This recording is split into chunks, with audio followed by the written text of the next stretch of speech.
Donc c'est ça qui doit nous inspirer justement pour voir le Père et voir qu'on peut effectivement compter sur lui, on peut faire appel à Dieu pour satisfaire tous nos besoins, parce que justement Dieu connaît nos besoins.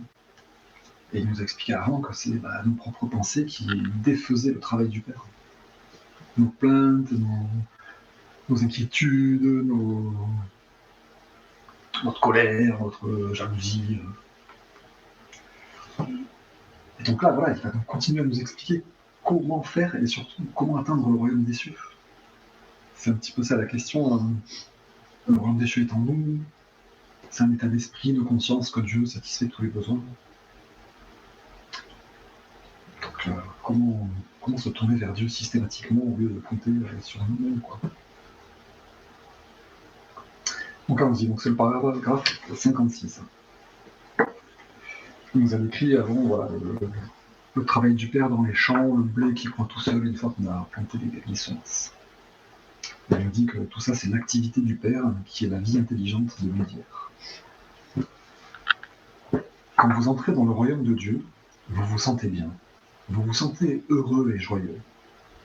Pouvez-vous imaginer comment se sentirait une femme si elle égarait une grosse somme d'argent et se demandait comment elle allait nourrir ses enfants? Elle serait en larmes et balayerait sa maison si minutieusement qu'il ne resterait pas un grain de poussière.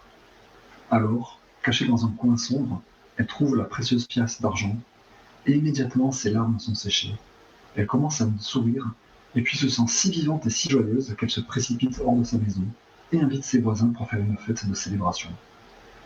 Alors qu'elle avait pensé avoir tout perdu, elle était maintenant riche après tout.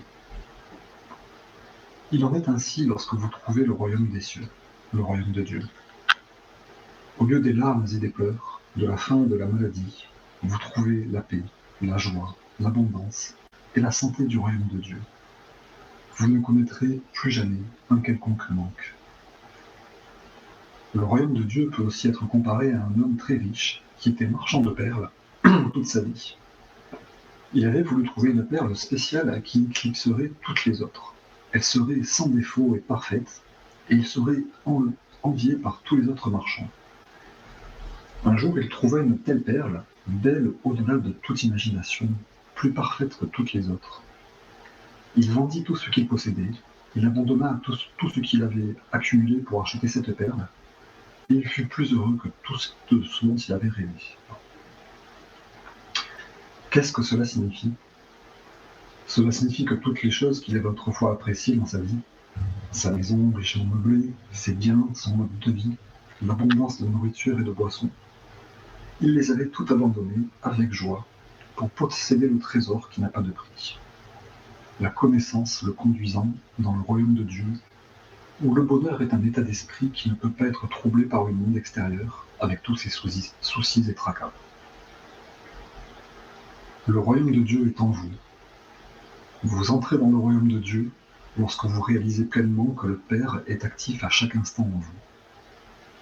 C'est un état d'esprit, de perception et de compréhension, que la réalité derrière et en toute chose visible est le Père, et qu'elle est belle et parfaite, et que toutes les choses contraires à la beauté, à l'harmonie et à la santé, à l'abondance, sont les créations de la pensée erronée de l'homme.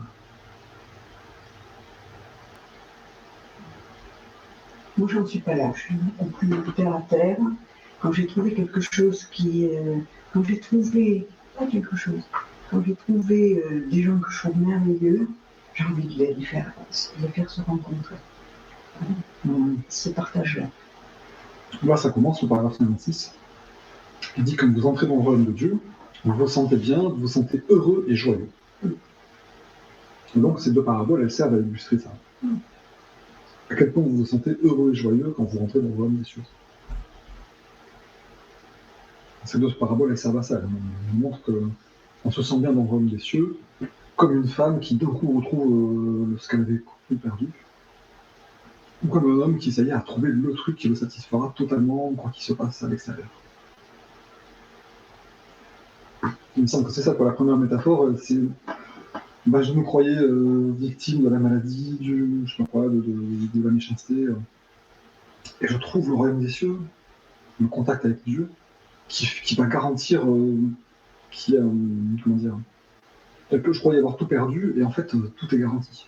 Donc, ça y est, je peux faire la fête, être joyeux, me dire, c'est bon, je croyais avoir tout perdu, mais tout va bien. Donc, cette émotion-là, c'est ce qu'on trouve dans le royaume des cieux. Et après, l'autre émotion, c'est un marchand qui a acquis plein de choses, voilà, qui a accumulé des maisons, mais qui quand même cherche la chose, et qui va justifier, qui va tout vendre. Tout ce dont il jouissait avant, tout ce qu'il avait apprécié, sa maison richement meublée, ses biens, son mode de vie, l'abondance de nourriture, de boissons, il les avait tout abandonnés, avec joie, pour posséder le trésor qui n'a pas de prix, la connaissance qui permet de rentrer dans le royaume des cieux. Moi, ça me fait penser à la parabole de qui veut gagner sa vie la perdra, et qui veut la perdre la gagnera. Là, le marchand de perles, il a perdu sa vie matérielle pour gagner, symbolisé par une perle hors de prix, quoi. Et pour gagner la connaissance du royaume des cieux en disant ah, tout le reste n'a aucune importance. Et je l'abandonne avec joie pour me connecter à Dieu. Tu vois, moi je suis plus près de. Je l'ai d'ailleurs entouré grassement. C'est un état d'esprit. Et pas seulement, hein. C'est un état d'esprit, de perception et de compréhension. Tu vois, dans ce que je traverse en ce moment, l'épreuve avec ma fille, ben, je garde quand même le moral, alors qu'il y a quelques années. Tu vois. Mais disons, c'est une bonne définition du royaume des cieux. On n'en trouve pas beaucoup. Enfin, au début de la lettre 6 aussi, il dit que le royaume des cieux, c'est votre âme. C'est l'œuvre de paix, de conscience universelle qui est en nous, c'est le royaume des cieux, c'est notre âme, notre partie de conscience universelle. Mais en fait, on n'y a accès que par moment à ce royaume, on n'y est pas tout le temps. Pour l'instant. Oui, d'accord. Oui. Donc c'est des éclats de lumière, et puis après la vie te reprend. Et... Oui. Mais plus, je sais pas. Oui, tu es plus conscient, si tu veux, quand ça se produit. J'avais envie de dire comme ça, plus tu avances, mais ça demande d'humilité, mais plus tu prends conscience de cela, c'est les amandiers, c'est la personne que tu vois sur prendre le tramway, c'est un peu partout. Mais disons, le royaume des cieux est déjà en nous. Oui. C'est ça. Oui, c'est juste une reconnexion, mais de temps en temps. En fait, le royaume des cieux est déjà en nous, mais il est recouvert et étouffé par toutes les pensées matérielles de nous. Ou abîmé par le système dans lequel on a disons, les deux pieds dedans. C'est déjà en nous, en fait. C'est ça le truc. C'est pour ça qu'il dit entrer dans le royaume des cieux, c'est sortez de votre condition humaine, mais rentrer dans le royaume des cieux, c'est déjà. C'est un état d'esprit, de perception, de compréhension, que la réalité derrière, en toute chose visible, est le Père, qu'elle est belle et parfaite. Toute chose contraire à la beauté, à l'harmonie, viennent de la pensée erronée de l'homme. Voilà, et c'est ça, et de se dire, bon, quand la pensée négative s'installe, c'est une mauvaise création. Avant que la pensée négative s'installe, c'est se dire, voilà, dans l'existence, tout est généré par quelque chose qui est beau et parfait, qui est omniprésent, qui crée que des choses parfaites. Et donc tout ce qui existe d'imparfait, tout ce qui est contraire à la beauté, à l'harmonie, à l'abondance, toutes ces choses négatives viennent uniquement de la pensée de l'homme. Donc il n'y a pas de Dieu qui punit, il n'y a pas de fatalité, aléatoire. Ce sur quoi on est construit. Nous, on est construit que sur de l'amour, de l'abondance, de l'harmonie. Et c'est ça qu'on peut coucher. Et qu'on l'a à portée de la main, c'est là, sans arrêt. Et donc le royaume des cieux, c'est cet état d'esprit, de compréhension et de perception. Qu'effectivement, il n'y a pas de mal au niveau divin. Marc ? Oui. Alors moi j'ai une petite remarque, c'est quand il dit « lorsque vous réalisez pleinement que le Père est actif à chaque instant en vous ». Bon, d'où l'importance d'aller porter son attention sur l'intérieur. Et quand on relit cette phrase à la femme qui perd sa pièce d'argent, elle dit, voilà, vous pouvez imaginer comment se sentirait une femme si elle égarait une grosse somme d'argent. Et en fait, là, il y a la séparation qui se met. Il y a le fonctionnement de l'ego. Elle se sent coupée de sa richesse. Alors que la richesse est en nous. Mais elle met sa richesse à l'extérieur d'elle. Et elle se sent coupée. Et en ça, si tu veux, c'est une pensée qui l'éloigne du Père. Et après, ce qu'il est dit, c'est qu'elle se fait du souci. Elle porte le poids, la responsabilité qui lui incombe pas.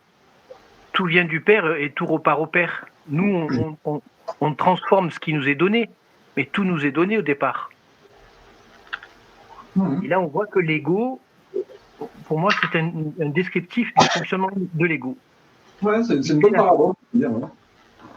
Elle serait en larmes et balayerait la maison si minutieusement qu'il ne resterait pas un grain de poussière, alors caché dans un coin sombre. C'est quoi le coin sombre de notre psyché qui... Bah, c'est l'ego, il n'y en a pas 50. Hein. Eh ben oui. Voilà, le royaume des cieux est sous l'ego. Après, bon, je ne sais pas si ça vaut vraiment le coup d'analyser chaque petit point du truc. Hein. Les paraboles sont vraiment là. Hein. Il a commencé par paragraphe 56 en disant « Vous vous sentez heureux et joyeux, pouvez-vous imaginer ?» Voilà, c'est pour nous. La parabole est là pour la morale à la fin. Alors qu'elle avait pensé avoir tout perdu, elle était maintenant riche après tout. Ça ne sert à rien d'analyser chaque petit détail. C'est pour comprendre, voilà, quand on trouve le royaume des cieux, on n'est plus inquiet de rien, on se sent joyeux, abondamment content, on partage tout, on donne tout, tout va bien, quoi. Alors qu'avant, on croyait avoir tout perdu, être victime de la maladie. C'est ça la morale de l'histoire. C'est pas un message cryptique à décoder, quoi. Parce qu'on s'accroche à la pensée, alors qu'il y a bien autre chose pour voir les choses sous un autre jour. Rappelez-vous, hein, quand pour nous, comment dire, la démarche, hein, au paragraphe 53, la semaine dernière, on avait dit, voilà, béni êtes-vous quand vous êtes attaqué et volé, béni êtes-vous si vous êtes pris dans un conflit, si vous êtes profondément lésé, si vous pouvez rester dans l'amour, vous tournez vers le Père et voir Dieu actif en vous qui vous épargne les moments difficiles. Vous êtes béni si vous vous tournez vers le Père. Et il dit, les plus bénis de tous sont ceux qui sont purs de cœur, car de tels individus se sont débarrassés de toute colère, vindicte, méchanceté, jalousie, dureté de cœur. Ils se tiennent devant le monde comme l'amour rendu visible. Ils connaîtront la réalité appelée Dieu et ils sauront que la réalité est le Père en eux. Il emploie dans le livre le mot délivrer. Ouais, donc c'est pour dire ce passage, voilà, quand on se tient comme l'amour rendu visible devant le monde, qu'on est délivré, débarrassé de toute colère, méchanceté, vindicte, ben, le Père fait le travail d'amour en nous. Il n'y a plus de coin d'ombre, il n'y a plus de est-ce qu'il faut que je me défende quand je suis attaqué, non, on a compris la réalité de l'existence. On est dans cet état d'esprit de compréhension et de perception que bah oui, c'est l'amour divin qui fait tout. Donc il faut juste pas s'inquiéter et laisser faire le truc, quoi. Mais tout ce qui nous empêche de ça, c'est justement les constructions mentales qui créent de la complexité, des difficultés là où il n'y en a pas, qui créent de la peur là où il faudrait être conscient, qui créent de la colère alors qu'il faudrait pardonner. Et donc ça crée plein de choses négatives, et tout ça, ça vient que de la pensée humaine en fait. Voilà. Donc il faut juste arrêter de se torturer le cerveau, de s'inventer des excuses pour pas être aimant. Il faut se tenir devant le monde comme l'amour rendu visible. Et demander donc à Dieu de nous aider à atteindre cet état-là, de nous libérer de tout ce qui nous entrave. Donc ce qui devrait nous encourager, c'est cette dernière phrase. Hein. Toutes les choses contraires à la beauté, à l'harmonie, à la santé, à l'abondance, sont les créations de la pensée erronée de l'homme. La pensée erronée de l'homme qui est dominée par l'ego, qui croit qu'on est séparé, qu'il faut se battre, qu'il faut, je sais pas quoi, se montrer plus que l'autre, qu'il faut pas pardonner parce que il faut pas se laisser faire. Toutes ces pensées de personnalité où on développe notre personnalité. Des valeurs qui sont illusoires. Hein. Et à chaque fois, on me dit, il faut lâcher prise, Et ça m'énervait parce que je ne le comprenais pas. Et en fait, je me suis aperçue au cours de ma vie que le lâcher prise se fait tout seul, sans avoir à forcer. Il faut laisser faire les choses aussi. Et ça, tu le comprends bien mieux quand tu te forces pas à lâcher quelque chose. Comment faire pour lâcher ça? Je n'y arrive pas, ça m'énerve. Et bien, la vie se charge de te le faire lâcher. Et là, tu l'acceptes. Tu l'acceptes, voilà.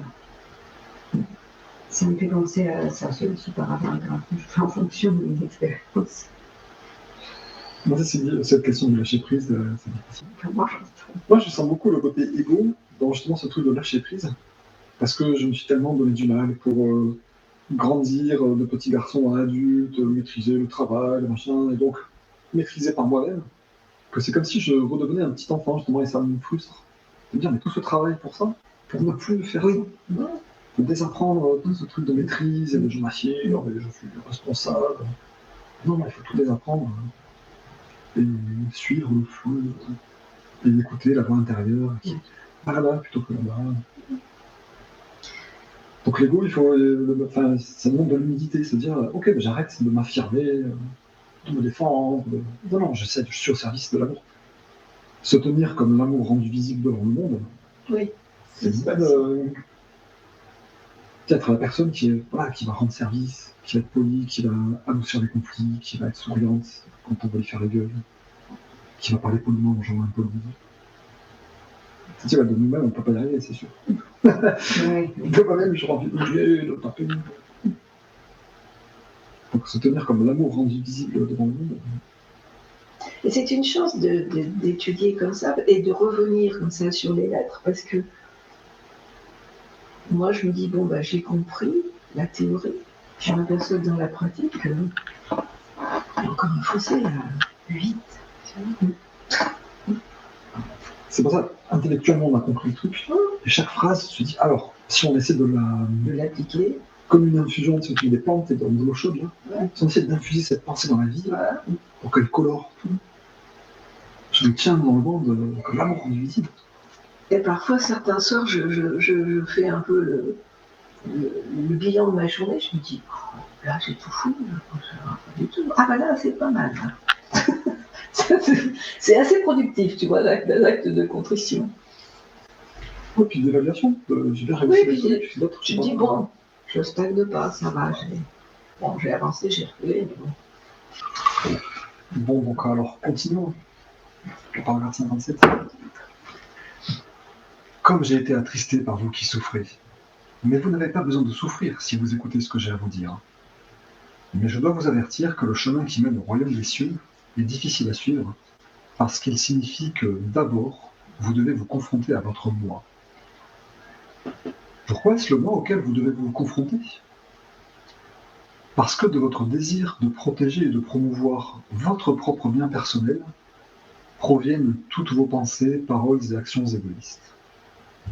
Vous demanderez probablement, pourquoi devrais-je me soucier d'elle si ce que tu dis est vrai et qu'il n'y a pas de punition de Dieu, que Dieu ne voit pas notre mal? Alors pourquoi devrions-nous nous inquiéter de la façon dont nous nous comportons? Il y a tant de choses ici à apprendre que je ne sais pas par où commencer. Comme je l'ai expliqué, vous tirez votre vie du Père. Par conséquent, vous tirez votre capacité de penser et d'aimer du Père. Tout comme l'intelligence Père est créatrice, votre conscience est de même créatrice. Avec vos esprits et vos cœurs, vous créez vraiment les plans de vos propres vies et expériences. Et quel genre de vie planifiez-vous et formez-vous dans vos esprits? Si quelqu'un vous ennuie ou vous fait du mal, vous ripostez d'une façon ou d'une autre. Vous croyez que si l'on vous prend un œil, il vous faut l'œil de votre adversaire en retour. Vous croyez que celui qui tue doit être tué en punition et en compensation?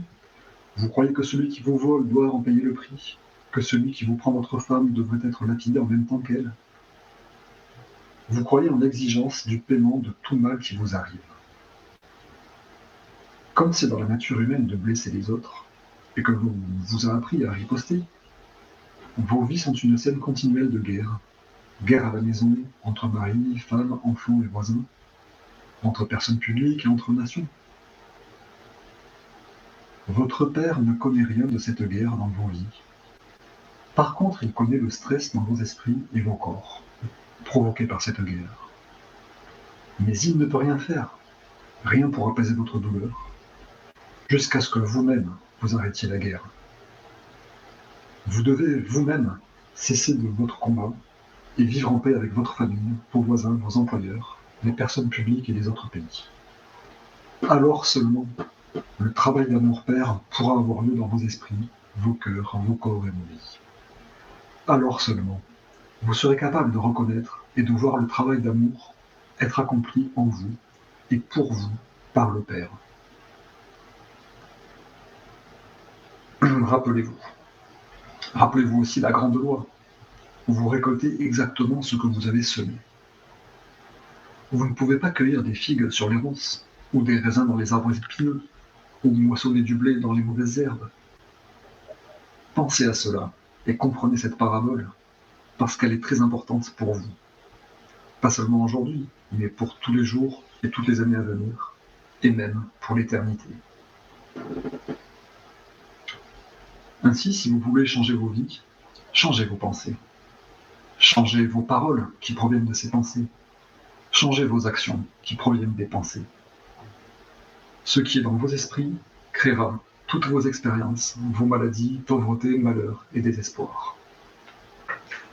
C'est intéressant ce passage parce que c'est vrai qu'on voit que rien n'a vraiment changé dans la conscience collective depuis 2000 ans.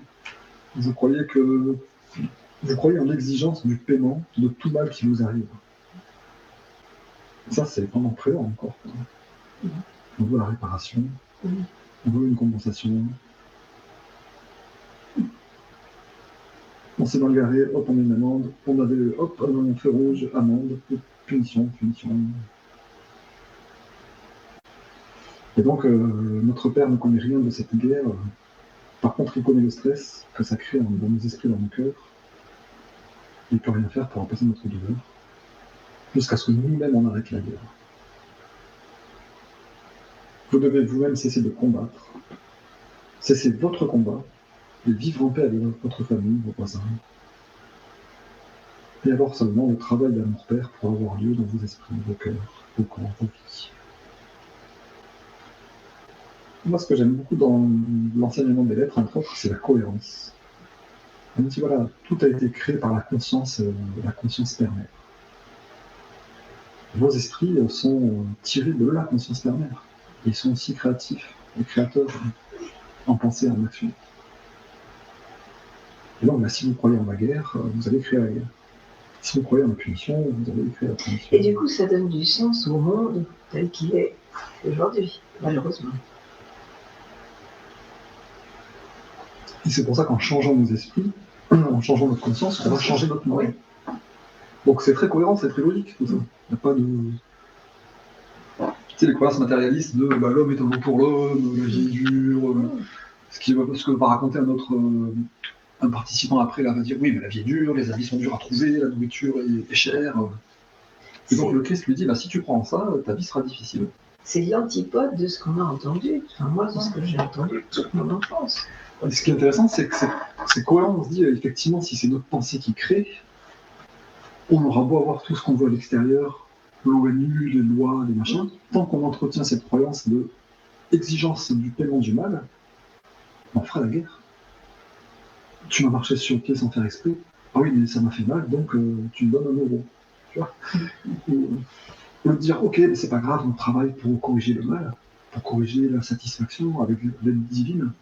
Ou se dire, ok, c'est pas grave. Apparemment, il y a une tribu en Afrique, quand quelqu'un se comporte mal, vole ou fait quelque chose de mal, toute la tribu se met autour de lui et lui fait des compliments. Et lui dit combien il est et combien il compte pour lui. Pour justement dire, comme ça on dissout le mal, le mauvais esprit en lui. Cette démarche, voilà, c'est la démarche de l'amour. Tu vas mal, tu cries sur les gens, tu casses. Oh, tu es bien, t'es gentil, t'es tellement heureux, on est tellement heureux quand t'es gentil.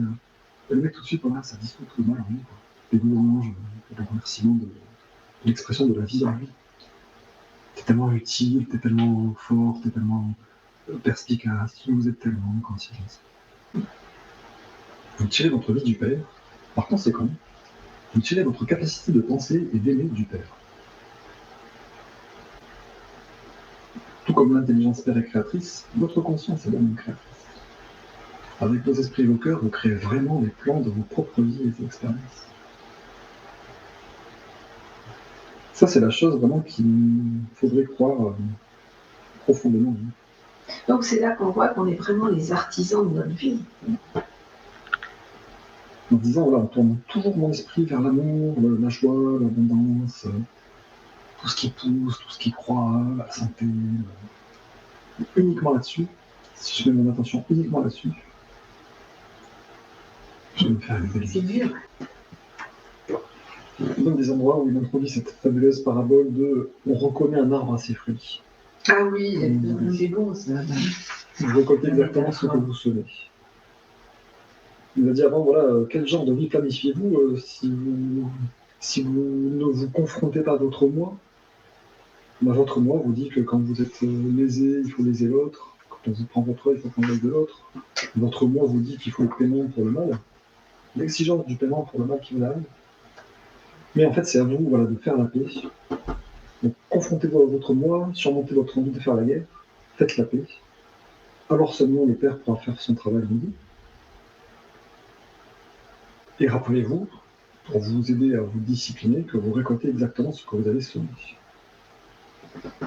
Vous ne pouvez pas cueillir de figues sur les ronces, ou de raisins dans les arbres épineux, ou moissonner du blé dans des mauvaises herbes. Pensez à cela, comprenez que cette parabole, elle est très importante, elle est valable pour tous les jours à venir, toutes les années, et même pour l'éternité. Vous récoltez ce que vous semez. Et donc, si vous voulez changer vos vies, changez ce que vous semez. Changez vos pensées, les paroles qui proviennent de ces pensées, les actions qui proviennent de ces pensées. Et donc là, la mise en pratique, il y a quelqu'un qui va lui demander c'est bien beau toutes ces paroles, mais comment on fait? Donc on leur dit c'est un petit paragraphe un peu long, hein. C'est très humain, on va bien comprendre le sens du conflit, quoi. Un homme me cria, dis-nous maître, comment pouvons-nous rester pacifiques avec nos voisins si eux-mêmes ne nous laissent pas en paix? Chose qu'on entend souvent ici. Si les autres font ça, alors moi je ne vais pas le faire. Je lui répondis en souriant. Si ton voisin vient à toi et te dit qu'il doit aller quelque part, et ne voulant pas y aller seul, il te demande de l'accompagner. Que vas-tu faire? L'homme rit. Si mon voisin voulait me détourner de ce que je suis en train de faire, je ne serais pas content. Je lui dirais de trouver quelqu'un d'autre pour l'accompagner, parce que je suis occupé. Et comment ton voisin se sentirait? Demandai-je. L'homme haussa les épaules. Je ne sais pas. Et la prochaine fois que tu auras besoin de lui pour te rendre un service, comment répondra-t-il à ta demande? L'homme ne riait plus. Il ne répondit pas. Un autre homme dit, il lui lancera un juron et lui dira d'aller se faire aider ailleurs. Je dis à la foule, il a bien répondu. Et comment lui se sentirait? Je montrai l'homme qui avait parlé en premier en lui souriant. Une femme cria par-dessus les rires. Il dira à tous ceux qu'il rencontrera quel voisin égoïste et méchant il a. Il voudra peut-être même le blesser d'une façon ou d'une autre. Il y eut des cris d'approbation et je hochai la tête. Oui, il aura oublié qu'une fois, son voisin lui avait demandé de marcher avec lui pendant 1 ou 2 kilomètres et qu'il lui avait refusé. Il ne verra pas la loi de récolte et de semence à l'œuvre dans sa vie. Il l'avait mise en mouvement lorsqu'il avait refusé d'accompagner son voisin sur 1 kilomètre. Et maintenant il récolte le résultat de ses attitudes et de ses actions. À quoi cela sert-il de se fâcher alors qu'il avait créé cette situation tout seul? Les gens riaient et hochaient la tête et parlaient entre eux. Jamais auparavant il n'avait entendu une telle connaissance du comportement humain. Il y avait là un enseignement entièrement nouveau. Je leur dis, je vous conseille, quand votre voisin vient à vous pour vous demander de l'accompagner sur 1 kilomètre, ou quoi que ce soit d'autre qui l'aiderait et le rendrait heureux, de penser d'abord à ce que vous aimeriez que lui fasse pour vous, si vous aviez vous aussi besoin d'aide. Comment aimeriez-vous qu'il réponde à votre requête? Donc là, on voit tout à fait, faites aux autres ce que vous voudriez qu'ils vous fassent. Traitez votre prochain comme vous-même. Vous êtes tous frères, vous êtes tous unis à la racine de votre être. Quelqu'un vous demande quelque chose, mettez-vous à sa place. Qu'est-ce que vous avez comme vous? C'est tout simple. Se mettre à la place de l'autre. Un murmure parcourut la foule, et je pouvais voir qu'ils avaient compris ce que je leur disais. En fait, si votre voisin vous demande de l'accompagner sur 1 kilomètre, faites-le en acceptant aimablement et avec joie. Et soyez prêt à faire 2 kilomètres si nécessaire. Quand vous refusez quelque chose aux gens, vous ne le réalisez pas, mais vous tendez vos esprits et vos corps pour être prêt à vous protéger de l'obligation de faire quelque chose que vous ne voulez pas faire. Vous tendez vos esprits et vos corps, et le Père est tendu lui aussi, Elle ne peut pas faire son travail d'amour en vous. Et de cette tension provient la maladie.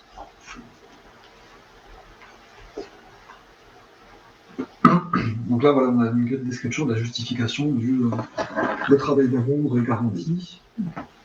Notre pensée fait obstacle au travail d'amour, et donc ça crée la maladie. Si votre voisin vous demande de faire 1 kilomètre, acceptez avec joie et aimablement, et soyez prêt à en faire 2.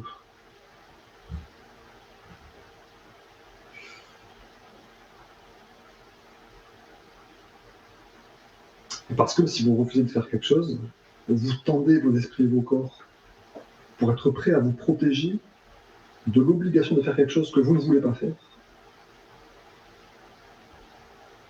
C'est-à-dire, il nous demande quelque chose, nous on se dit, ah, je ne veux pas le faire, je suis occupé.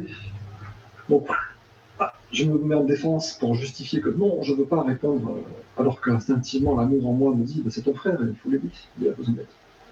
Et parce que je me rédis, que je refuse l'amour en moi, je refuse à l'amour en moi de s'exprimer, du coup, le père, l'amour en moi, ne peut pas faire son travail. Aussi. Et il ne peut pas faire son travail parce que je me suis rigidifié, là. J'ai fait, ah non, je ne peux pas exprimer l'amour en moi en disant oui. J'ai peur, je ne veux pas faire cette chose-là. Vous tendez vos esprits et vos cœurs, et vos corps, pardon, et le père est tendu lui aussi. Oui. Je n'avais pas noté ça. Il ne peut faire son travail d'amour en Attends. vous, et de cette tension provient la maladie. C'est lourd de conséquences. On stresse Dieu en étant stressé. Ouais. Ah mais quelqu'un m'avait dit, mais tu sais, quand tu manges mal, vite, debout, mais et partant de l'idée que tu as une étincelle divine, c'est pas respectueux pour la part de divin que tu as en toi, et tu forces le père à manger très vite aussi. Ça rejoint ça. Et pourtant, par moment, il faut savoir dire non. Elle est juste, il veut s'opposer aussi. Ben, si on voit que, là, il dit, voilà, votre voisin a besoin d'aide, il vous demande de l'accompagner, ou quoi que ce soit d'autre, qui lui rendrait service et le rendrait heureux. Qui l'aiderait et le rendrait heureux. Donc tout est là-dedans, quoi. La perception de est-ce que la demande est légitime, justifiée, est-ce que je peux lui faire quelque chose. Moi, je suis confrontée avec une voisine comme ça qui n'entend pas. Ouais. Il y a des victimes professionnelles, des vampires énergétiques, tous les... Oui, c'est ça, oui. Et donc, là, à un moment donné... C'est pour ça que dans l'amour, c'est pas toujours dire oui. Hein. Ouais, c'est pas toujours dire oui. Être dans l'amour, c'est pas toujours dire oui. Oui. C'est se dire, bah, moi aussi, j'ai besoin de... Même si ça doit aider l'autre, mais toi aussi, tu tes limites. Moi, je suis confronté à un certain nombre de patients qui ont des parents qui malheureusement ont Alzheimer ou Parkinson et qui du coup ont leur vie complètement bouffée par leurs parents au point de faire des burn-out et de tout péter les plombs. En fait, je dis pareil, c'est difficile. Comment tu fais? Donc c'est là parce que c'est une demande légitime hein, du parent. Enfin, c'est une demande, c'est un besoin légitime. Et en même temps, le fils qui a des enfants, du boulot et tout, et qui doit passer tous les jours, des années, il pète le plomb. Donc, il faut qu'il prenne soin de lui, qu'il aille à dire non, qu'il demande de l'aide. Oui, c'est important qu'il prenne soin de lui pour pouvoir continuer son action. Ouais. Sinon, Donc, c'est important de dire quelquefois dire non. Ouais. Ça, c'est le cas général de dire sortez de votre croyance humaine, en fait. C'est-à-dire, si votre moi vous dit il faut payer pour le mal, on n'a rien sans rien, mon voisin demande de l'aide gratuitement, qu'il aille se faire voir. Donc là, il nous enseigne ça. Il dit tournez-vous vers l'abondance du Père. C'est le Père qui fait. Après, il y a toujours ça ne veut pas dire dites oui tout le temps et soyez un esclave. Mais c'est pour expliquer voilà, ce truc général de. Alors, bien sûr, on est censé aider les autres. En général, quoi. Pas jusqu'à la mort. Juste là, quoi. Si on continue 2-3 paragraphes en dessous pour finir. Pour comprendre que voilà, on est censé laisser le père faire son travail. Donc, encore un paragraphe 61. Encore une fois, vous pourriez rencontrer quelqu'un qui est cruellement dans le besoin, qui a froid et qui est malheureux. Il pourrait vous demander votre manteau. Ne passez pas votre chemin en le regardant méchamment. Des gens rirent car ils savaient ce que c'était ce qu'il ferait. Non. Donnez-lui votre manteau, et s'il a vraiment froid, donnez-lui aussi votre cape. Et continuez votre chemin en vous réjouissant. En me réjouissant, demanda une voix incrédule. Je ris et dis, oui, mon ami, en te réjouissant. D'abord parce que tu avais un manteau et une cape à donner. Et ensuite en te réjouissant, parce que tu réalises que maintenant que tu as un manque de manteau et de cape toi-même, ton père en toi va rapidement te rendre le manteau et la cape d'une façon surprenante. Si cependant tu lui donnes manteau et cape, et qu'ensuite tu continues à marcher en grommelant devant toi-même, mais pourquoi ai-je fait ça? J'ai été fou. Maintenant, je vais avoir froid à sa place, et les gens vont se moquer de moi parce que j'ai donné mon manteau et ma cape, et que je n'ai plus rien. Et que va dire ma femme quand je rentrerai à la maison? Les gens approuvaient et riaient, se réjouissant de l'image de l'homme qui abandonne manteau et cape, puis se rend compte de quel mauvais coup il s'est fait à lui-même. Je savais que très souvent ils se privaient eux-mêmes pour aider les autres, et qu'ensuite ils regrettaient après coup leur générosité. J'attendis un moment, puis je parlais d'une voix forte pour avoir toute leur attention. Mais ne vous ai-je pas dit que vous récoltez ce que vous semez? Ne vous ai-je pas dit clairement que vos pensées, paroles et actions créent vos circonstances futures? Alors, que voulez-vous semer pour récolter, après que vous ayez donné votre manteau et votre cape à l'étranger? Voulez-vous que vos cadeaux vous reviennent? Ou voulez-vous rester sans manteau et sans cape pour un long, long moment? Parce que c'est ce qui vous arrivera si vous continuez à votre route en colère et agacé parce que vous avez abandonné votre manteau et votre cape. Vos paroles et vos actions vont sceller, rendre dur comme un roc, la pauvreté que vous vous êtes vous-même apportée en donnant votre manteau et votre cape. Les gens ne souriaient plus et ne riaient plus. Ils restaient très tranquilles et écoutaient attentivement. Rappelez-vous. D'abord, faites aux autres ce que vous aimeriez qu'ils vous fassent. Alors la paix et le contentement seront dans vos esprits et dans vos cœurs. Et le Père sera en mesure de faire son travail d'amour dans vos corps, vos esprits et vos cœurs. Donnez, donnez abondamment, et réjouissez-vous d'avoir des cadeaux à donner à ceux qui sont dans le besoin. Car quand vous donnez, alors vos cadeaux vous seront retournés de la façon dont vous en avez le plus besoin. Donnez avec des cœurs heureux, donnez dans la foi et la connaissance que là où il y a un manque, dans vos vies, de même le Père se fera son travail d'amour abondamment en vous et pour vous. Ne faites rien avec un cœur lourd, parce qu'un cœur lourd est ce que vous continuerez à avoir. Donnez tout avec un esprit joyeux, afin que tout dans votre vie puisse vous apporter seulement de la joie et de la compréhension spirituelle. Ça aussi, c'est quand même un passage assez incroyable. On n'entend pas beaucoup. L'inverse total de ce qu'on nous dit. Donnez tout abondamment avec un cœur joyeux, et ça va vous revenir de façon magique. Il y a quelques années, il y avait une pub là, dans les abribus pour la fondation Foulreau contre la lèpre. Donnez, mais donnez avec le cœur. Ah oui, je le trouve ça magnifique. C'est important ce passage-là. Ne faites rien avec un cœur lourd, parce que c'est un cœur lourd que vous continuerez à avoir. Et Donc là aussi, être dans l'amour, dire toujours oui, niet. Si on sent qu'intérieurement on n'est pas content, c'est ça. on ne peut pas faire. Et puis en plus, voilà, réjouissez-vous d'avoir des cadeaux à donner à ceux qui sont dans le besoin, en pensant que si on a une demande de quelqu'un qui ne vient pas de quelqu'un dans le besoin, mais que c'est de l'abus, il faut se dire, c'est pas juste, je préfère donner à ceux qui en ont besoin que de me faire arnaquer. Et d'avoir un cœur lourd, voilà. Mais...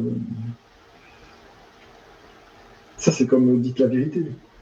C'est un commandement, tu te dis, ne faites rien d'un cœur lourd. Ne faites rien d'un cœur lourd, c'est soit tu le fais pas, soit tu te débrouilles pour avoir un cœur léger pour le faire. Donc accepter vraiment, c'est dire, ok, c'est bon, je vais vraiment le faire avec amour. Sinon, il ne faut pas que je le fasse. Ouais, c'est ça.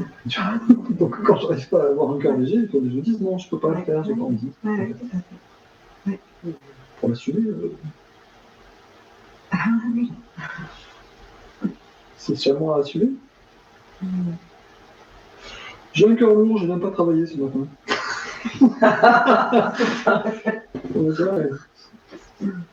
Donc il faut s'évertuer à avoir un cœur léger tout le temps.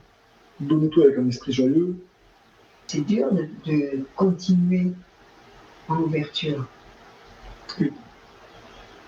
Tu peux appeler tout ce que tu veux, il y a des moments, tu sais, ouf, allez, Ouais, c'est pour ça, en carte. fait, il faut s'évertuer à rester dans l'amour, Oui.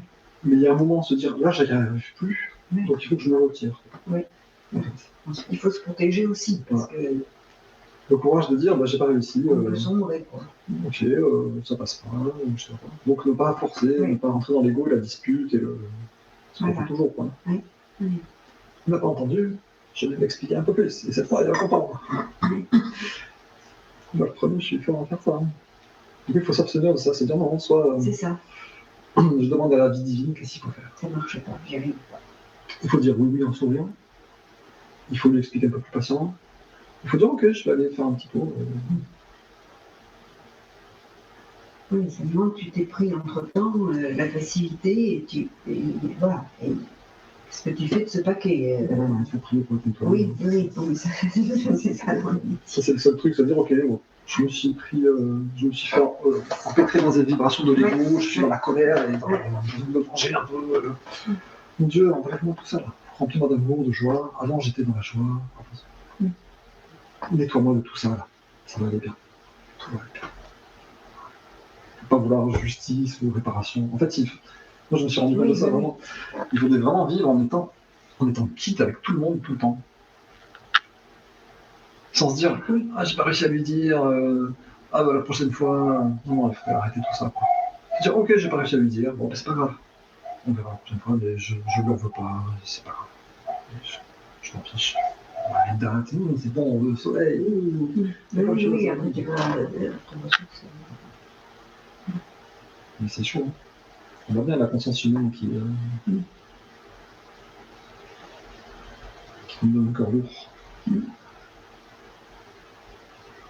Tout ce passage, tout le prêche de la lettre 2, il est vraiment fabuleux parce que c'est du pratico-pratique. Il y a de quoi travailler. Hein. Parce que tout ça, on vit. Hein. Les gens nous demandent de l'aide, on donne, après on regrette, on se dit ah, j'étais arnaqué, je me tends pour refuser quelque chose que je ne veux pas faire. Dans le passage sur le marchand de perles qui vend tout pour avoir sa perle, il y a quand même ce passage aussi. Donc sa perle sans prix, c'est la connaissance qui le conduit au royaume de Dieu, où le bonheur est un état d'esprit qui ne peut pas être troublé par le monde extérieur. Il te dit, quand je suis dans le royaume des cieux, je peux me confronter à la personne négative, et je ne suis pas troublé. J'ai de la compassion, mais j'ai pas d'empathie, c'est-à-dire je ne tombe pas dans ces vibrations. Déjà, c'est dur d'être promis. Moi, ça me dérange pas. En fait. On va tous être un état du Christ, on est tous les enfants de Dieu, donc Dieu s'occupe de lui comme de moi, je lui souhaite, voilà. Mais moi, je reste complètement dans l'amour et je suis complètement heureux. Un état d'esprit. Le bonheur est un état d'esprit qui ne peut pas être troublé par le monde extérieur. Le royaume de Dieu. C'est ça, il faut arriver à ne pas être troublé par le monde extérieur. Alors, c'est très très difficile par rapport à ce qui se passe maintenant aussi, de ne pas être troublé par ce qui se passe maintenant. Je pense que les gens qui nous dirigent ont compris ce truc-là. Ils font tout ce qu'il faut pour n'ayez peur, des vaccins, d'immigration, de guerre, de Russie.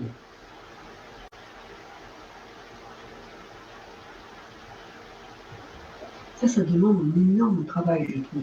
Déjà, le travail au quotidien avec les gens qui rencontrent, ça c'est déjà... Mais après, ce qui se passe dans le monde et pas du tout rester aligné dans toute cette agressivité qu'on reçoit, c'est très difficile. Non, c'est vrai, hein, ça paraît être un double travail. Mais moi, il me semble qu'au final, c'est le même travail. Oui, c'est le même travail. Parce que c'est surmonter les pensées de l'ego. Oui. Donc la violence. L'émotionnel. Oui, mais surtout la croyance dans la négativité, la violence, la concurrence, le manque, la vie, je sais pas. Donc que ça vienne de nous ou de l'extérieur de nous, finalement, c'est la même. Je fais confiance à Dieu pour satisfaire tous les besoins de tout.